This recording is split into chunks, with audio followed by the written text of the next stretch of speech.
Je m'appelle Léa Joseph, j'étais en 3e générale l'année dernière.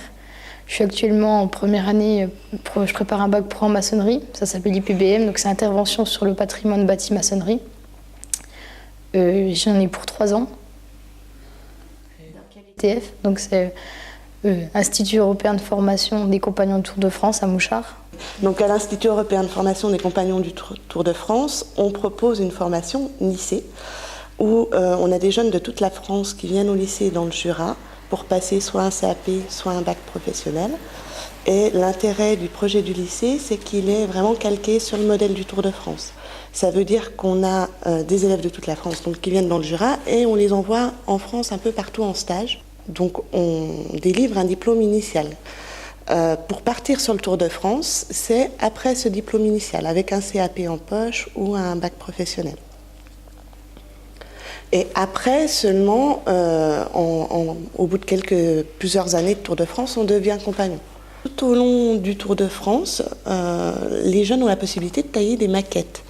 À travers ces maquettes, ils sont évalués par leur père et gravissent certains échelons, entre guillemets, jusqu'à tailler le chef-d'œuvre final avec lequel ils seront reçus compagnons. Dans tous nos centres de formation, effectivement, accueillent les filles. Après, au niveau du Tour de France, c'est quelque chose d'un peu plus compliqué. Je fais autant des gros œuvres, donc tout ce qui est fondation, tout ce qui est bâtir des maisons, tout ça, comme des choses plus fines, tout ce qui est enduit. Comme là, j'ai fait des pointes de diamant pour le dessus des poteaux. Je fais aussi du carrelage et de la faïence. Donc je vois différentes choses. Je suis élève comme dans un lycée, sauf qu'on est en alternance. Donc on a une période qui se passe où on a des matières générales et en même temps on a de l'atelier, donc en maçonnerie. Et on a une période où on est en entreprise. On passe à peu près 6 semaines à chaque fois, on va dire à l'école, et 6 semaines en entreprise. C'est à chaque vacances, en alternance. Au début, c'était je voulais partir en humanitaire, mais sur des chantiers. Parce que d'autres métiers, je ne savais pas trop quoi faire, j'étais assez manuelle. Et le général, ça m'intéressait, mais pas plus que ça. Et après, je me suis dit que ça pouvait être intéressant, malgré que ce soit un peu difficile, parce qu'il n'y a pas beaucoup de filles, mais c'était bien. Puis voilà. Et puis, est-ce que votre famille était d'accord ? Pas trop au début, surtout ma maman qui trouvait que ce serait un peu compliqué. Mais mon père m'a beaucoup encouragée. Les garçons sont des fois un peu... ça leur fait bizarre, on va dire. Parce qu'ils trouvent que vraiment la maçonnerie, c'est pas trop adapté aux filles, alors que mes amies filles, elles trouvent ça vraiment bien. Il y en a certaines qui pensent totalement le contraire. Ça dépend. Ça dépend des gens. Quand même, oui. J'ai déjà eu quelques problèmes niveau santé aussi à cause de la poussière. Mais autrement, c'est vraiment intéressant. Après, c'est autant les filles que les garçons. Alors, je pense que physiquement, si on veut, on peut. Parce que j'ai beau être une fille, je peux quand même soulever des parpaings, je peux quand même monter un mur. C'est vraiment à cause du matériau où on a plus de mal et les garçons sont dans le même cas que moi. J'aime beaucoup parce que c'est manuel, donc c'est déjà quelque chose qui me plaît. Ensuite, j'aime bien travailler parce qu'on travaille autant en intérieur qu'en extérieur. Le résultat est toujours magnifique. Enfin, moi, je trouve que c'est vraiment beau ce qu'on peut faire. J'aime mieux travailler tout ce qui est briques et pierres plutôt que parpaing, mais on peut faire vraiment des jolies choses. Et j'ai beaucoup de formateurs qui m'encouragent, tout ça, des formateurs ébénistes, mon propre formateur maçonnerie, tout ça, qui m'encouragent, qui me soutiennent. Ensuite, j'ai d'autres personnes, comme des surveillants ou des élèves, qui me disent que j'ai rien à faire ici. J'étais en siège, où justement des garçons disaient que c'était impressionnant qu'une fille fasse maçonnerie, et où d'autres me disaient que c'était totalement ridicule de ma part d'avoir choisi ce métier, parce qu'il m'a dit « tu pourras jamais faire ça toute ta vie, parce que physiquement tu tiendras pas », mais après je pense que si je pourrais. Par exemple, s'il y a des choses où j'y arrive pas, ils vont tout de suite me dire tu vois, tu n'y arrives pas parce que t'es une fille. Si jamais j'y arrive mieux qu'eux, ils vont me dire ouais, mais tu y arrives mieux, mais c'est parce qu'on te chouchoute, parce que t'es une fille. Enfin, il y a toujours une explication. Je ne sais jamais parce que je travaille bien ou parce que j'ai un peu de mal, c'est toujours parce que je suis une fille. Quand on m'encourage, je suis contente. Puis quand on essaye de me déstabiliser, on va dire, soit j'écoute pas, soit Enfin, on va dire que ça m'atteint pas vraiment. Au début, ça me faisait du mal, puis au final, je me suis dit que je valais mieux que ça, et puis qu'ils pouvaient dire ce qu'ils voulaient, que justement j'allais leur prouver le contraire. Donc je travaille bien, j'essaie de leur montrer que je peux faire tout le contraire de ce qu'ils pensent. Pareil, surtout psychologiquement, parce qu'on sait très bien qu'on va en entendre de partout. Venant des garçons, je sais qu'encore maintenant, là, j'en entends beaucoup, en disant ouais, mais laisse tomber, fais autre chose, tout ça. Après, faut aussi physiquement, faut se dire qu'on va un peu en baver.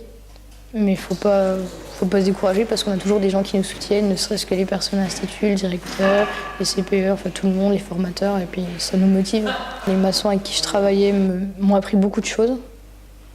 Après, bon, les conditions de travail, c'est toujours un peu difficile parce que j'étais dans une région à Anglet, vers Biarritz, où il pleuvait énormément. Donc, comme on est tout le temps sous la pluie, tout ça, c'est un peu difficile. Mais sinon, les conditions étaient quand même bien, mis à part ça. Mon propre patron qui m'a dit que je travaille bien, tout ça, que pour une première année, j'arrive à me débrouiller et que si je continuais, je pourrais y arriver bien. Donc, grâce à l'aide de certaines personnes, ça m'a plus quand même motivé. Même ça, mais lorsqu'on est en siège compagnonique, ouais, c'est assez difficile parce que avant déjà on était 2 filles, donc il y avait à peu près 30 garçons. Et là je suis toute seule, c'est pour ça que j'ai pas voulu y retourner parce que c'est vrai que toujours des remarques désobligeantes, tout ça, tu voulais pas faire un autre métier, rien. J'ai envie de leur dire mais c'est mon choix, c'est pas le leur, donc ouais, c'était assez difficile. Et après à l'institut, tout le monde soutient toutes les filles, mais je me suis rendu compte que c'est toujours la classe dans laquelle on est qui nous descend le plus, parce que je pense qu'il y a un peu de jalousie, tout ça. Ils nous prennent pas au sérieux, ils pensent qu'on fait ça juste parce qu'on a envie de se rendre intéressante, alors qu'en fait c'est vraiment parce qu'on veut en faire notre métier.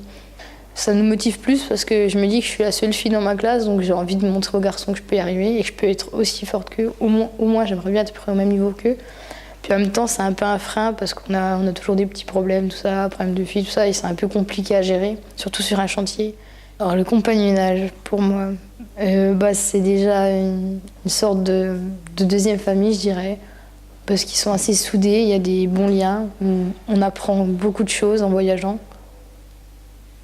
Voilà, c'est quelque chose où on apprend à connaître des gens, on voit des régions, enfin on se forme aussi un certain caractère et on apprend à être plus solidaire, je pense, parce qu'en siège on se rend compte qu'on est toujours tous ensemble, on est un peu soudés. Je comptais sûrement partir sur le Tour de France avec l'association au bout de mes 3 ans si je pouvais. Donc si je fais pas d'autres études après, parce qu'il y a d'autres choses qui m'intéressent, je verrai, mais je pense qu'un jour je partirai sur le Tour. Je pars sur le Tour, je compte vraiment un jour partir en humanitaire. Donc je voudrais vraiment pouvoir, on va dire, j'aimerais bien pouvoir gagner un peu ma vie pour ensuite justement pouvoir redonner ce que j'ai et faire des choses avec ce que j'ai justement. Donc, c'est vraiment ma principale préoccupation. C'est pour ça que quand j'ai beaucoup hésité à arrêter, on me soutenait et en plus j'avais cette idée-là, je fais mais si j'arrête maintenant, mon objectif il est mis en l'air, alors que ça fait depuis des années que j'ai cet objectif-là.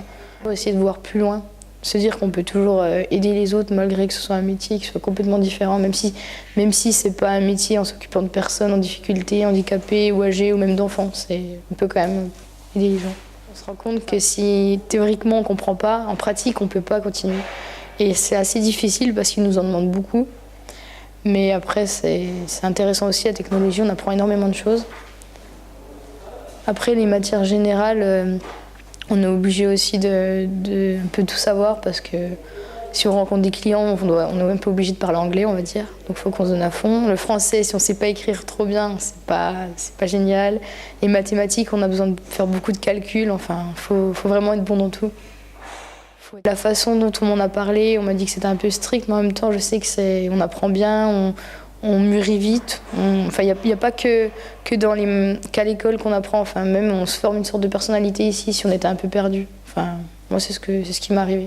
Le problème en 3e, c'est qu'on nous présente beaucoup de métiers, mais on nous présente quasiment rien comparé à tout ce qui existe. Et je trouve ça dommage parce qu'il y en a beaucoup qui partent sur des voies et qui au final se disent « Ah ouais, mais si j'avais su que ça existait, je serais allée là-dedans. » Ici, oui, j'ai fait un stage où j'ai vu justement la maçonnerie, l'ébénisterie, la menuiserie et puis plâtrerie.